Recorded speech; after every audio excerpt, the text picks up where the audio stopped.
Hello बच्चों, मैं लखन सैनी राजस्थान सरकार और वेदांता के सीएसआर इनिशिएटिव ई कक्षा में आपका स्वागत करता हूं, जिसके टेक्निकल पार्टनर है मिशन ज्ञान। बच्चों, आज हम स्टार्ट करेंगे कक्षा 10 की गणित की पाठ्य पुस्तक, जिसमें हम लेंगे अध्याय 1 वैदिक गणित। बच्चों, यहां आप इस चित्र को देख के समझ रहे हैं कि ये यहाँ एक ऋषि है जो क्या कर रहे हैं, गणित सोल्व कर रहे हैं।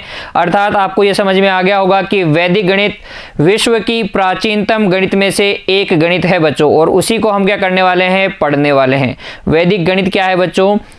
जटिल समस्याओं को, जटिल कैलकुलेशंस को, जो कठिन कैलकुलेशंस है उनको आसानी से हल करने का एक तरीका है बच्चों। अगर आपने इस पे कमांड कर ली तो आप बड़ी बड़ी कैलकुलेशन क्या करेंगे, चुटकियों में कर पाएंगे बच्चों। ठीक है, इसमें सबसे इंपॉर्टेंट बात क्या है? सबसे इंपॉर्टेंट बात है आपको परिभाषाएं याद करना, सूत्र याद करना। अगर आपको सूत्र याद हैं, परिभाषाएं याद हैं, शब्दों के अर्थ आपको पता हैं, तब आप वैदिक गणित को आसानी से समझ पाएंगे। फिर से बोल देता हूं बच्चों, शब्द का अर्थ आपको समझ में आना चाहिए। और वैदिक गणित एक तरीके की क्या है, एक आसान तरीके से समस्याओं को हल करने का क्या है, तरीका है। विश्व की प्राचीनतम गणित है बच्चों।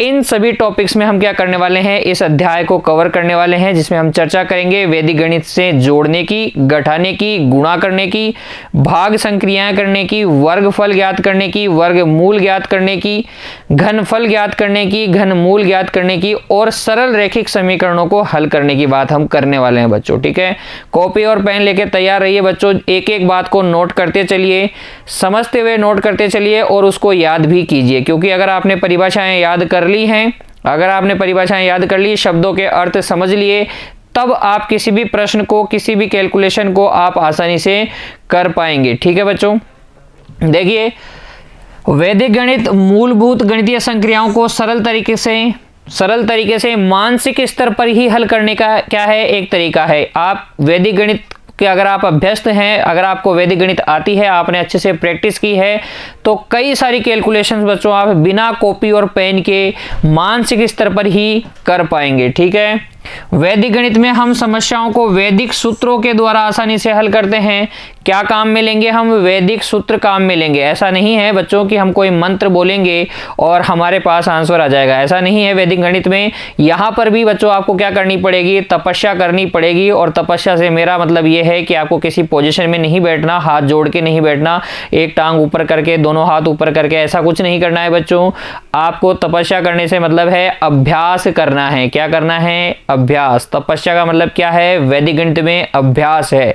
जितना ज्यादा आप क्वेश्चंस को हल करेंगे, उतना ज्यादा आपको क्या आएगा, समझ में आता जाएगा, उतने ज्यादा तेज कैलकुलेशन आप कर पाएंगे। ठीक है, यहाँ देखिए बच्चों, वैदिक गणित में समस्याओं को हल करने के लिए विभिन्न सूत्र मंत्रों के माध्यम से समझाए गए हैं। जो वैदिक गणित है उसमें जो सूत्र हैं उनको हम किसके माध्यम से समझेंगे, मंत्रों के माध्यम से समझाए गए हैं। लेकिन यहाँ बच्चों हम क्या समझेंगे, उसको आसान भाषा में समझेंगे। किसी प्रकार के कोई मंत्र का प्रयोग हम नहीं करने वाले हैं, हम सूत्र का ही प्रयोग करेंगे बच्चों। ठीक है, वैदिक गणित में पारिभाषिक शब्दावली का बहुत ही महत्वपूर्ण स्थान है। पारिभाषिक शब्दावली से मतलब है जो शब्द आप इस अध्याय में काम लेंगे, चाहे से वो परम मित्र संख्या हो, आधार हो, ठीक है, और भी विचलन वगैरह कई सारे शब्द हैं जिनके अर्थ अगर आपको आएंगे तभी आप क्या कर पाएंगे, क्वेश्चंस हल कर पाएंगे, प्रश्नों को हल कर पाएंगे। मतलब जो शब्द हैं उनके अर्थ आपको पता होने चाहिए, तभी आपको सूत्र पता होगा, और जब आपको सूत्र पता होगा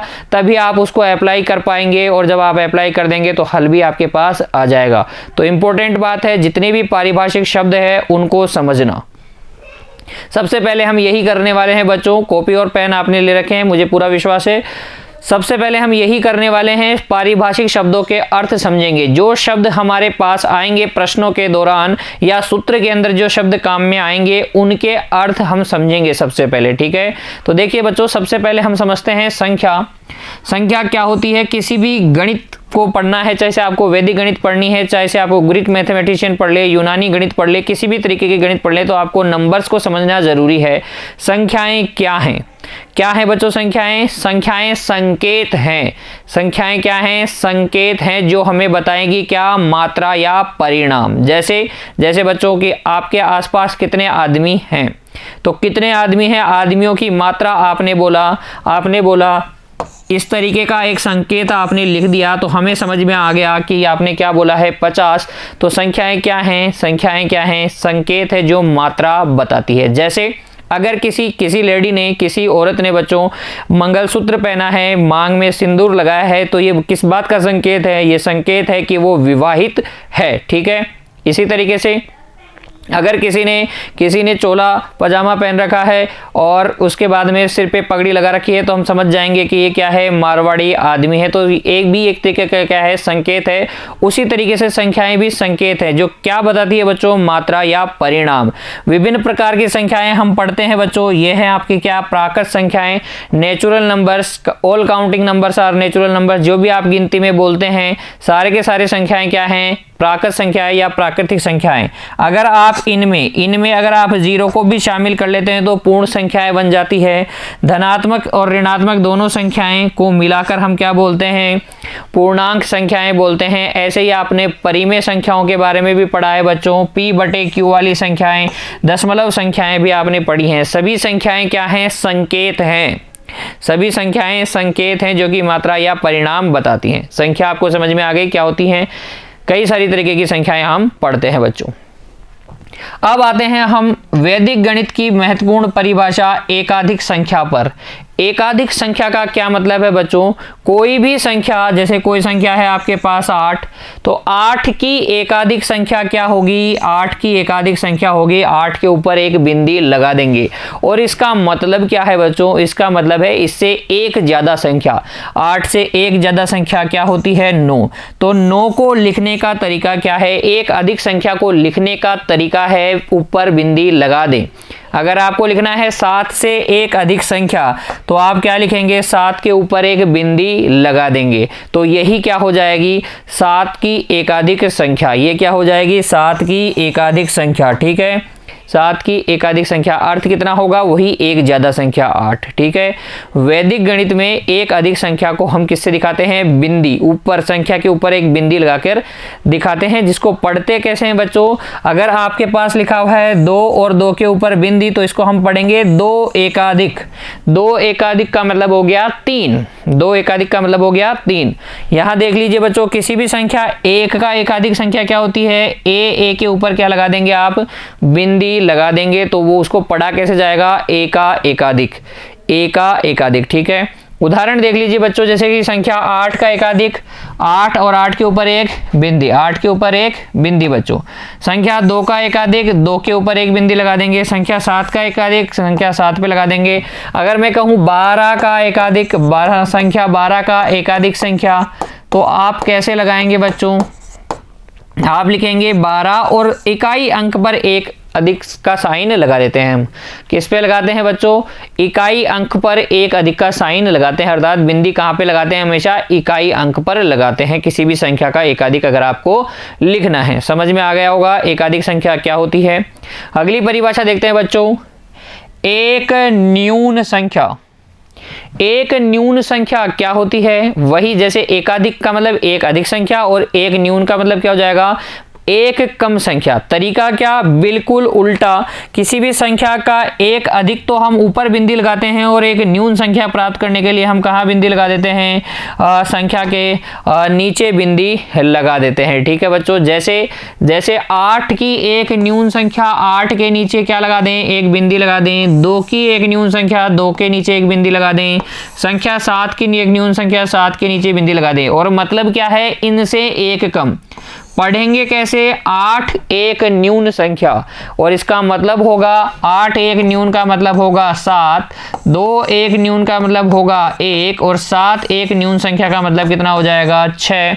ऐसे ही अगर हम बात करें 10 एक न्यून संख्या, 10 एक न्यून संख्या का मतलब हो गया 9। ठीक है। ऐसे ही एक न्यून, जैसे एकाधिक का साइन हम किस पे लगाते हैं? इकाई अंक पे लगाते हैं, बिंदी ऊपर की तरफ लगाते हैं। वैसे ही एक न्यून संख्या का साइन हम कहाँ लगाते हैं? इकाई अंक पे लगाते हैं और नीचे की तरफ लगाते हैं। मतलब क्या होता है इसका? संख्या में से एक कम कर लो। ठीक है। एक बिंदी नीचे लगाने का मतलब है संख्या में से एक कम कर लो बच्चों। समझ में आ गया आपको? एकाधिक संख्या, एक न्यून संख्या। बढ़ जाते हैं आगे। अगली परिभाषा आपके पास है आधार संख्या। तो वैदिक गणित में आधार संख्या क्या होती है, क्या होते हैं बेस। बेस क्या होते हैं बच्चों, बेस नंबर्स क्या होते हैं। देखो इंग्लिश में आधार संख्या को बोलेंगे हम बेस नंबर्स, और ये होते क्या हैं 10 या 10 की कोई भी धनात्मक पूर्णांक घातें। मतलब 10 की घात 1 एक आधार संख्या है, 10 की घात 2 अर्थात 100 भी एक आधार संख्या है, 10 की घात 3 इसका मतलब 1000 एक आधार संख्या है। ऐसे ही 10,000, 1 लाख, 10 लाख, 1 करोड़, ठीक है, ये सभी क्या हैं आधार संख्याएं हैं। समझ में आ गया। कब किस आधार को काम में लिया जाता है इस पर थोड़ी चर्चा करते हैं बच्चों। किस आधार संख्या को कब काम में लेंगे। यदि कोई संख्या 10 के आसपास की है, 10 के समीप है, तब उस संख्या का आधार हम हमेशा कितना लेते हैं 10। जैसे कि 13 एक संख्या है, कौन से, ये 100 के पास की है या 1000 के पास की है या 10 के पास की है या 10,000 के पास की है। बताओ किसके आसपास है ये, बिल्कुल ये 10 के आसपास है, तो इसका आधार क्या हो जाएगा, इस संख्या का आधार हो जाएगा 10।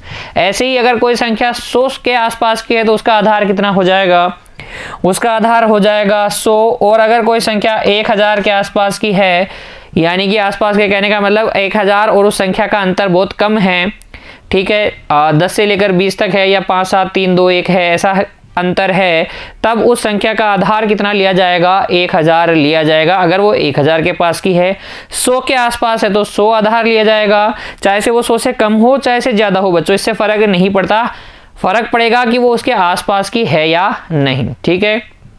अच्छा, आपके मन में सवाल उठ रहा होगा कि अगर कोई संख्या अपनी आधार संख्या के आसपास है ही नहीं, जैसे कि अगर हम बात करें 53 की, तो 53 10 के पास है या 100 के आसपास की संख्या है, तो आप बोलेंगे सर किसी के भी आसपास की संख्या ये नहीं है, दोनों से ही दूर है। और ऐसी संख्याएं जब आपके कैलकुलेशन में आ जाती हैं बच्चों जो अपने आधार के आसपास की नहीं है, अगर आप इसका आधार 10 लेते हैं तो ये 10 के आसपास भी नहीं है, 100 लेते हैं तो 100 के आसपास भी नहीं है, तब बच्चों जनरली हम आधार तो क्या लेते हैं, संख्या से कम ही लेते हैं। इसका मतलब इसका आधार तो 10 ही होगा, लेकिन कैलकुलेशन हम 10 के आधार पर नहीं करेंगे, तब हम उप आधार का चयन करेंगे। किसका चयन करेंगे, उप आधार का चयन, जो कि इसके आसपास की संख्या होगी। लेकिन उप आधार क्या होता है उसको हम अगली स्लाइड में पढ़ने वाले हैं बच्चों। ये ऐसे देखिए उदाहरण, यहाँ आधार के लिए उदाहरण देखिए, 13 का आधार सबको पता है 10 हो जाएगा। 93 किसके पास है, 100 के आसपास की संख्या है, तो इसका आधार 100 ले सकते हैं आप। 107 क्या है, 100 के आसपास की संख्या है, इसलिए इसका आधार 100 हो जाएगा। 899 का आधार कितना ले लिया जाएगा बच्चों, 1000 ले लिया जाएगा, क्योंकि ये 1000 के आसपास की संख्या है। अब मेरी बात को ध्यान से समझिए बच्चों, आधार लेने के लिए आप स्वतंत्र हैं। आप 97 या 93 का आधार 10 भी ले सकते हैं और 100 भी ले सकते हैं। क्यों, क्योंकि आधार लेने में आप स्वतंत्र हैं। अगर आप आधार 10 लेते हैं या 100 लेते हैं, ये डिपेंड करता है आपके स्वयं पर, ठीक है। लेकिन हम ऐसे आधार का चयन करना चाहिए बच्चों में, हमें ऐसे आधार का चयन करना चाहिए जिससे कि कैलकुलेशन आसान हो, और जब आप इस 93 का आधार 100 लेंगे तो कैलकुलेशन क्या होगा, सरल होगा, ठीक है। इसीलिए मैंने कहा कि आधार संख्या हमेशा दी गई संख्या के आसपास की संख्या लेते हैं। होती क्या है आधार संख्याएं, 10 या 10 की कोई भी घातें होती हैं। अगर वो आधार के आसपास की नहीं है तो अब हम कैलकुलेशन किसके आधार पे करते हैं, उप आधार संख्या के आधार पे करते हैं, जिसके बारे में आगे हम पढ़ने वाले हैं बच्चों। देखिए उप आधार संख्या क्या होती है। हमने समझ लिया आधार तो होते हैं बच्चों 10, 100, 1000, ये सब क्या हैं, हमारे आधार संख्याएं हैं। और जो इनके गुणज हैं अर्थात जो इनके पहाड़े में संख्याएं आती हैं, जैसे 10 के पहाड़े में क्या आएगा, 20 आएगा, 30 आएगा, 40 आएगा, ऐसे करते हुए 110 आ सकता है, 120 आ सकता है, 150 आ सकता है, 1000, 130 आ सकता है। ऐसी संख्याएं जिसके अंत में 1 0 हैं वे आधार 10 के क्या कहलाते हैं, उप आधार। समझ में आया आपको? आधार 10 के उपाधार कौन सी संख्याएं होंगी? आधार 10 में कितने जीरो? 1। तो ऐसी सारी संख्याएं जैसे 20, 30, 40, 110, 150, 160, 1320, ठीक है, जिनके अंदर सिर्फ एक जीरो है वो क्या होंगे? आधार 10 के उपाधार होंगे। आधार 10 के क्या होंगे? वो उपाधार। तो उपाधार समझ में आ गया। किसी भी आधार संख्या का पहाड़ा बोल लो, जो आपको मिलेगा उस आधार का उपाधार होगा। तो ये सब तो क्या है बच्चों? 10 आधार के उपाधार हैं। अगर मैं 100 का पहाड़ा बोलूं तो 200, 300, ऐसे ही 500, 1400, है ना। देखो सब में मैंने 2 जीरो लगाए हैं। 2300, ठीक है ना, 1300, ठीक है, 2300, ऐसे। तो जिन संख्याओं के अंत में 2 जीरो आएंगे, 2 जीरो आएंगे, 2 जीरो आएंगे, वो किसके उपाधार होंगे? आधार 100 के उपाधार। ऐसे ही बच्चों अगर मैं कहूं कि जिन संख्याओं के अंत में 3 जीरो आते हैं, यानी कि इकाई, दहाई और सैकड़ा के अंक सारे के सारे जीरो होते हैं, वो किसके उपाधार होंगी? वो संख्याएं आधार 1000 के उपाधार होंगी। ठीक है। अगर मैं पूछूं बच्चों तो बताइए, देखें 230, अगर ये 230 किसी संख्या का उपाधार है तो ये उपाधार किस आधार पे लिया गया है? उपाधार हमेशा आधार के चयन के आधार पे लिया जाता है। पहले आप आधार चयन करते हैं, फिर उसके आधार पे आप क्या लेते हैं? उपाधार। तो क्योंकि इसके अंदर एक ही जीरो है, इसका मतलब ये 10 आधार वाली संख्या, 10 आधार वाली संख्या का क्या लिया है आपने? उपाधार लिया है। अगेन बच्चों मैं बोलूंगा, आधार के चयन में आप स्वतंत्र हैं। आप चाहें तो 10 आधार लें, चाहे से तो 100 लें, चाहे से तो 1000 लें, लेकिन उपाधार लेने में आप स्वतंत्र नहीं है। क्यों नहीं है? क्योंकि उपाधार तो फिर आपको उसके पहाड़े में आने वाली संख्या ही लेनी पड़ेगी। ठीक है, यानी कि जितने आधार में जीरो हैं उतने ही उसके उपाधार में जीरो होने चाहिए बच्चों। जितने आधार में जीरो हैं उसके उपाधार में भी उतने ही जीरो होते हैं। ठीक है, तो आधार आप चाहे से कोई भी लें, लेकिन उपाधार वो होगा जिसमें नंबर ऑफ जीरोस दोनों में सेम होंगे। ठीक है, क्लियर हो गया? उपाधार संख्याएं समझ में आ गई आपको। अगर कोई संख्या 20 के पास की है तो उसका उपाधार क्या होगा? 20 होगा। अगर कोई 200 के पास है तो उसका 200 होगा। 400 के पास है तो 400 उपाधार होगा। अगर 400 उपाधार आपने लिया है बच्चों, 400 उपाधार लिया है, तो बताओ आधार 10 होगा कि 100 होगा? बिल्कुल आधार क्या होगा? 100 होगा, क्योंकि इधर 2 जीरो तो इधर भी 2 जीरो। ठीक है, ठीक है। आधार और उपाधार में जीरो की संख्याएं क्या होती है? हमेशा सेम होती हैं। कंफ्यूज होने की जरूरत नहीं है। आधार क्या होते हैं? 10 या 10 की कोई घात। उपाधार क्या होते हैं? आधारों के गुणज, आधारों के गुणज बच्चों। ठीक है, और देख लीजिए, उदाहरण देख लीजिए आप। अगर 50 के आसपास के तो 50, ऐसे 23 का बताइए, 23 का मेरे को आधार बताइए। तो आधार हो गया 10, उपाधार हो गया 20 या फिर बच्चों 30, क्योंकि ये 20 के भी नजदीक है और 30 के भी नजदीक है, तो 10 आधार के ये 2 उपाधार आप ले सकते हैं।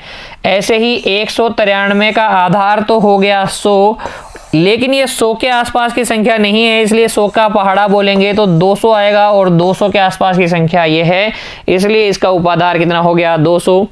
37 के केस में हम ले सकते हैं 30 उपाधार, 30 उपाधार ले सकते हैं, और हम ले सकते हैं 40 भी उपाधार। तो चाहे से आप 30 लें, चाहे से 40 उपाधार लें।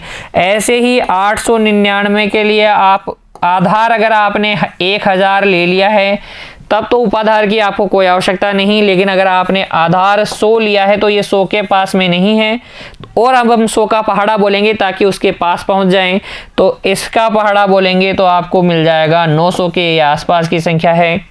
800 से भी दूर है, तो 900 के तो बिल्कुल पास में है। 899 के जब जस्ट बाद में 900 आता है तो इसका उपाधार आप क्या लेंगे? 900। लेकिन बच्चों याद रखेंगे, 900 अगर आपने उपाधार लिया है तो इसका मतलब आपने आधार क्या लिया था? आधार आपने 100 लिया था। ठीक है, चलिए अगली परिभाषा देखते हैं। उप आधार अंक। कोई भी संख्या है, कोई भी संख्या है 37 का आधार कितना बच्चों? 10, उपाधार कितना? 30 या फिर 40, क्योंकि ये 30 के आसपास या 40 के आसपास की संख्या है, 30 भी ले सकते हैं, 40 भी। उपाधार अंक क्या होगा, इस आधार का भाग लगा दीजिए, भाग लगा दीजिए उपाधार में, जो आपको मिलेगा यही क्या है, उपाधार अंक हैं। या फिर मैं बोल दूं बच्चों, जो उपाधार है उसमें से 0 को गायब कर लीजिए, 40 0 को गायब कर लीजिए, जो बचेगा वही क्या है, उपाधार अंक है। जैसे 23 के लिए आप बोलेंगे उपाधार संख्या तो 20 है, आधार संख्या 10 है, और उपाधार अंक क्या है, अंक है 2। उपाधार अंक कितना है, 2। इसका मतलब आपने कितना गुणज लिया है, आधार का हम जितना गुणा करते हैं उपाधार प्राप्त करने के लिए, वह अंक ही उपाधार अंक होता है। उपाधार में और उपाधार अंक में कंफ्यूज नहीं होना है। उपाधार क्या होता है, आधार का गुणज होता है, और उपाधार अंक क्या होता है, उपाधार में से 0 को हटा लें तो जो अंक बचता है वही क्या होता है, उपाधार अंक होता है। 193 के लिए उपाधार आपको पता है 200, तो उपाधार अंक कितना हो जाएगा, 2 हो जाएगा बच्चों, 0 को हटा लेने के बाद में। 37 का उपाधार 30 या 40 होता है, तो अगर आप 30 उपाधार ले रहे हैं तो उपाधार अंक 3 हो जाएगा, और अगर आप 40 उपाधार ले रहे हैं तो उपाधार अंक कितना हो जाएगा, 4 हो जाएगा। ऐसे ही इस 899 में उपाधार अंक, उपाधार तो है 900 और उपाधार अंक कितना है बच्चों, उपाधार अंक है 9। समझ में आया उपाधार अंक क्या होते हैं। अगला देखिए बच्चों, विचलन। बहुत ही महत्वपूर्ण कंसेप्ट है, बहुत ही महत्वपूर्ण कंसेप्ट है बच्चों विचलन। अब इसको समझिए आप, अगर आप कोई भी कैलकुलेशन आधार के बेसिस पे कर रहे हैं, आधार पर कर रहे हैं, तो विचलन का सूत्र होता है संख्या माइनस आधार। अगर आप कैलकुलेशन में किसको काम ले रहे हैं, उपाधार को काम ले रहे हैं, उपाधार को काम ले रहे हैं, तो विचलन का सूत्र हो जाएगा संख्या माइनस उपाधार। अब बच्चों जब आप प्रश्न करेंगे तब आपको ये और ज़्यादा क्लियर हो जाएगा कि कब हम आधार को काम में लेंगे कैलकुलेट करने के लिए, कब हम उपाधार को कैलकुलेट करेंगे। ठीक है, उपाधार से कैलकुलेशन करेंगे, लेकिन सूत्र आपको पता होना चाहिए। विचलन क्या होता है, विचलन अंतर होता है। किस किस का अंतर होता है, संख्या या आधार का, या संख्या और उपाधार का। ठीक है, विचलन बराबर संख्या माइनस आधार जब आधार विधि को हम काम में लेंगे, और संख्या माइनस उपाधार जब हम उपाधार विधि को काम में लेंगे। तो बच्चों याद कीजिए इस चीज को, जब मैं प्रश्न बताऊंगा, जब मैं प्रश्न हल करवाऊंगा, तो मैं आपको पूछूंगा कि विचलन का सूत्र बताइए, तब आपको ये बताना मुझे पड़ेगा बच्चों। विचलन का मान धनात्मक या ऋणात्मक हो सकता है अगर संख्या अपने आधार से बड़ी है। अगर कोई संख्या अपने आधार संख्या से बड़ी है तो विचलन हमेशा धनात्मक आता है। अगर कोई संख्या अपने आधार से छोटी है तो विचलन हमेशा क्या आता है, ऋणात्मक आता है। इसका मतलब बच्चों किसी भी प्रश्न की कैलकुलेशन के दौरान आपके पास विचलन धनात्मक या ऋणात्मक में से कोई सा भी आ सकता है। डिपेंड करता है कि संख्या आधार से बड़ी है या छोटी है। ऐसे ही संख्या अगर अपने उप आधार से बड़ी है तो धनात्मक विचलन, और उप आधार से छोटी है तो ऋणात्मक विचलन। ठीक है बच्चों, देख लेते हैं हम उदाहरण भी। 23 के लिए बात कीजिए, 23 के लिए बात करें हम आधार की, हम बात करें उपाधार की, तो आधार पे तो हम कैलकुलेट नहीं करेंगे क्योंकि दूर है। हम किस पे कैलकुलेट करेंगे, उप आधार पे। तो उप आधार पे अगर हम कैलकुलेट करें, उपाधार 20 लोगे तो प्लस का 3 विचलन आएगा, और अगर उपाधार 30 लोगे तो माइनस का 7 विचलन आएगा। तो विचलन दोनों ही सही हैं। 23 के विचलन उपाधार 20 से, उपाधार 20 से कितना विचलन है, कितनी ज्यादा है भाई, 3 ज्यादा है, तो प्लस का 3। उपाधार 30 से कितना विचलन है, माइनस का 7। ठीक है, ऐसे ही अगर हम 193 की बात करें तो उपाधार 200 है, और विचलन का सूत्र हमें पता है, विचलन का सूत्र हमें पता है संख्या माइनस उप आधार, तो ये हो जाएगा माइनस का 7। ठीक है, इसमें आधार विधि से आप इसका विचलन नहीं निकाल सकते क्योंकि ये आधार के आसपास के नहीं है।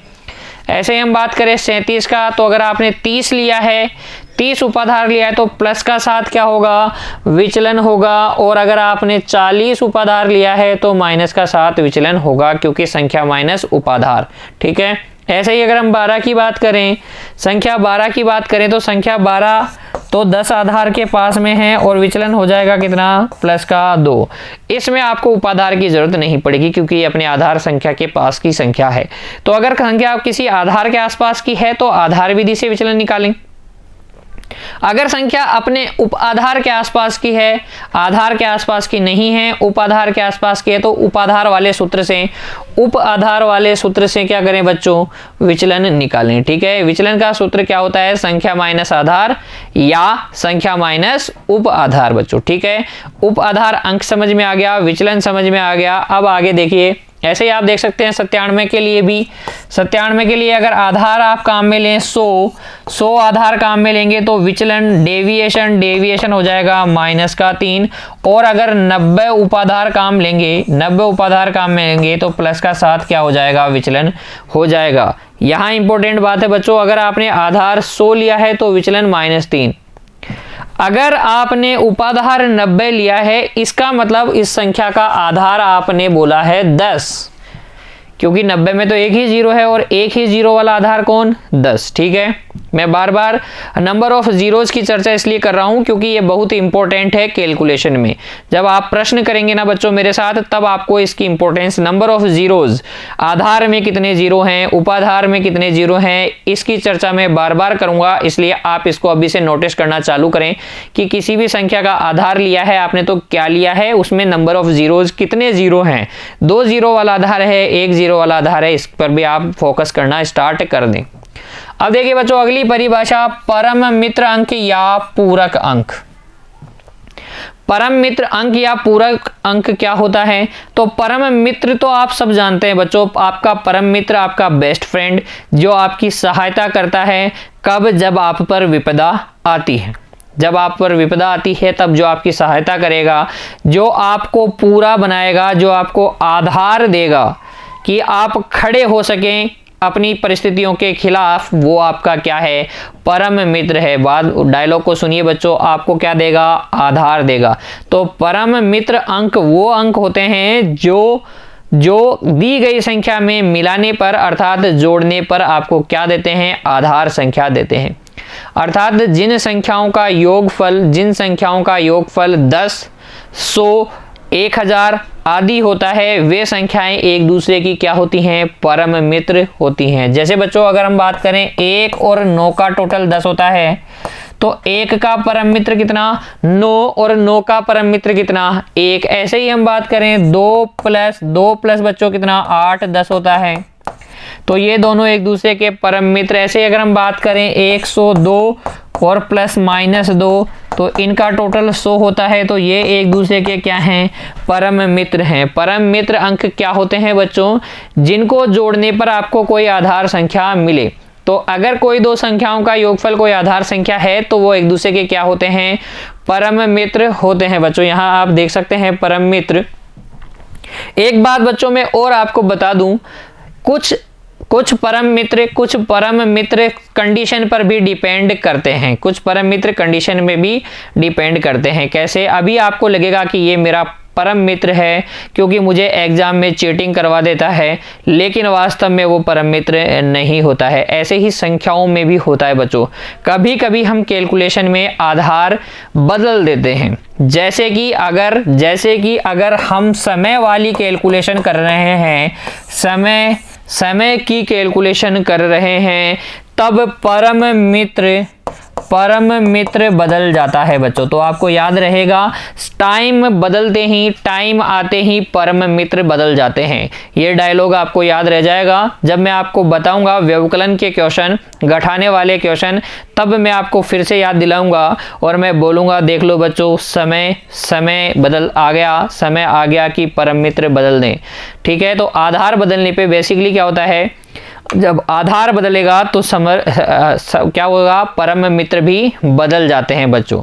ठीक है, परम मित्र संख्याएं क्या होती हैं, जिनका योगफल कोई आधार संख्या हो। जैसे कि 8 का परम मित्र बताइए बच्चों, 8 का परम मित्र 2, ठीक है, या फिर 92 भी हो सकता है।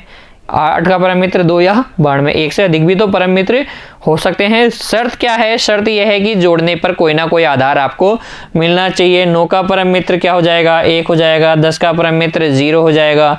92 का परम मित्र 8 हो जाएगा। 102 का क्या हो जाएगा, माइनस का 2 हो जाएगा। तो परम मित्र जो बच्चों हैं, परम मित्र अंक या पूरक अंक जिसको मैं बोल रहा हूं, वो पॉजिटिव या नेगेटिव दोनों हो सकते हैं।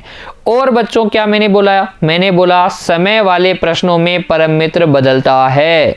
जब बात समय पर आ जाती है, आपका बुरा समय चल रहा है, तो आपका परम मित्र, कई सारे परम मित्र गायब होते हुए दिखते हैं। वैसे ही समय वाले प्रश्नों में परम मित्र बदलते हैं, क्योंकि आधार बदल जाता है। समय का जब आप जोड़ना या घटाने वाले प्रश्न करेंगे तो परम मित्र बदल जाएगा। बच्चों समझ में आ गया? आज जो परिभाषाएं हमने पढ़ी है बच्चों, जो भी मैंने आपको बताया है, आशा है कि आपने उसको नोट कर लिया होगा।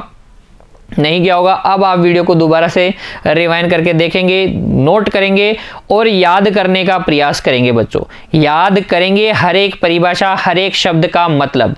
जब आप हर एक शब्द का मतलब समझ जाएंगे, तब आपको प्रश्नों को हल करने में कोई दिक्कत नहीं होगी बच्चों। ठीक है, तो इसी उम्मीद के साथ बच्चों आज का लेक्चर यहीं तक। प्रैक्टिस करते रहिए, जो भी पढ़ाया है उसको आप दोहराइए बच्चों। ठीक है, धन्यवाद।